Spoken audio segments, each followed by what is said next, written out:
జై శ్రీరామ్. మీరు కూడా తప్పకుండా జై శ్రీరామ్ అని కామెంట్ చేయడం మర్చిపోకండి. అలాగే ఈ వీడియో అలాగే చూస్తూ వింటూ గబగబా మీ మిద్దె మీదకి వచ్చేసి చంద్రయ్య దర్శనం చేసుకోండి. ఈరోజు ఎవరైతే చంద్రుడి దర్శనాన్ని చేసుకుంటున్నారో సాక్షాత్తు శ్రీరామచంద్రమూర్తి వారి దర్శనం జరుగుతున్నట్టే. ఎందుకో తెలుసా? అద్భుత ఘడియలండి.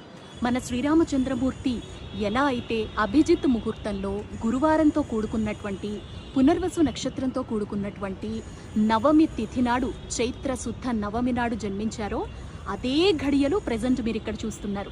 ఇవాళ మార్చ్ 26, 2026 సంవత్సరం గురువారం. ప్రస్తుతం పునర్వసు నక్షత్రం అనేది వచ్చేసింది.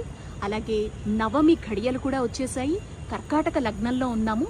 ఒక్క అభిజిత్ ముహూర్తం తప్ప మిగతావన్నీ ఇక్కడ మీకు కనిపిస్తున్న నక్షత్రం కూడా పక్కన కనిపిస్తోంది చూడండి. చంద్రయ్య పక్కన గురువు అనమాట.